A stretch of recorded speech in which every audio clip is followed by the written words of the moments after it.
My name is Danny Swai. I'm the owner of Evolution Fitness Systems here in Tucson, Arizona.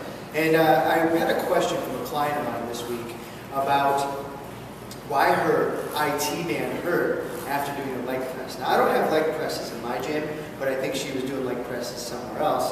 And I think a lot of it too also might not have been the IT band, but also vastus lateralis, which is really taxed heavily on the leg press. But the leg press is an exercise I never recommend, and I apologize to all of my old clients that I ever put one on 10 years ago when I started training. But I'll explain a couple of reasons why I don't like the leg press. So Chris, would you come over here?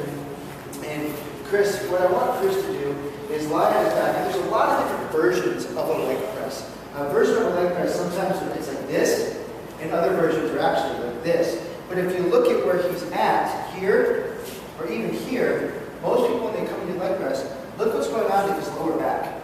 So his lower back is actually rounding, and now he can generate the force from here. And this rounding of the lower back is really, really horrible for your lower back, for your discs. I mean, it just puts you in a really compromised position. Really, when you have hundreds and hundreds and hundreds of pounds pushing down, all of a sudden, it can scrunch you like an accordion, and that's not really anything functional. Unless you're a competitive bodybuilder that's really focusing on a specific quad group, I don't recommend this. Another thing is, Chris's core isn't really engaged at all. So he doesn't have to have any type of bracing in his spine. And one thing about the leg press is you don't have to earn the right to lift the weight. Someone relatively deconditioned and weak can place hundreds and hundreds and hundreds of pounds on top of them and just press. Whereas if you were to just do a squatting pattern, you actually have to earn the right because your core meaning your abs, your lower back, your hips, your glutes, your legs, all have to work together to lift the weight.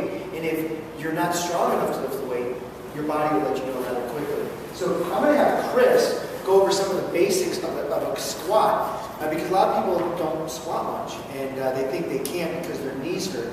And a lot of times, if there's no previous injury or anything, what we found is a lot of people have a little bit of pain when they squat because they don't know how to squat. They've been taught to squat. And so sometimes if there's pain, we definitely refer to a professional, but a lot of times it's just some movement because they're leading with their knees, putting a lot of pressure in the knee joint. It just takes a couple of quick cues. So Chris, why don't you explain really quickly a couple of different things about how you teach a squat and the hip motions. When I teach a squat, it's a hip dominant movement, it's a knee dominant movement, but everyone should start the movement with the hips. And the biggest issue I see mostly with a lot of people who don't know how to squat is they initiate the movement with the knees. And that's where they talk about the knee pain and the knee issues and stuff like that. So really we want to really initiate the movement with the hips going back. And then the next thing is most people, I follow Dan John a lot, and the way we teach is we teach people to get their elbows in between their knees and push out. And what that does is it forces the hips to sit through your feet. So when I teach a squat, I evaluate, and if they can get down here and start pushing out, push, push, push, relax, and they always tend to sink generally. Then push, push, push, and relax, and they tend to sink a little lower. Now, if they have a hard time even getting to this point, we like to use TRX straps.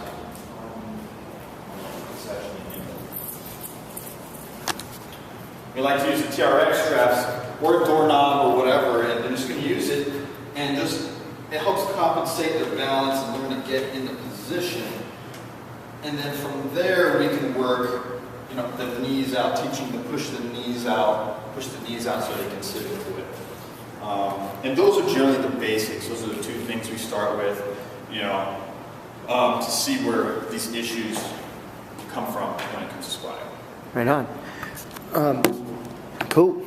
Now, one thing I'll talk about is one more thing I want to just kind of mention. One thing that I like to also do when I'm teaching the squat after we do the TRX motion is even using certain stools such as this can really be a help. Because a lot of times I realize the movement is really more of a fear thing. And so if someone can even learn how to crease and know they have somewhere to fall back, a lot of times people do this because they're afraid to fall backwards. So even if you can teach them to just sit back and practice the creasing or pushing here and creasing the hip motion back, it helps them know that they're not going to, if they fall, they're taken care of. And just doing this, pushing back and then down, pushing back, starting the motion back, back, back. And I always say try and reach your butt towards the back of whatever you're sitting on, but reaching back, back, back, and then up really can also help knee motion from coming forward. And then you can slowly start to lower up with smaller plates, and also let them know that you're there to kind of spot them. And that really does help the squat. So the squat is not something that's bad for your knees. I'm not talking, some people may not be able to do back squats with the bar on their back. Some people might not be able to do bar on the front, but there are other variations of the squat we can teach, and we'll do some other videos in the future on the kettlebell goblet squat. But these are just some basic things to understand, is hip motion back and then down rather than knees first.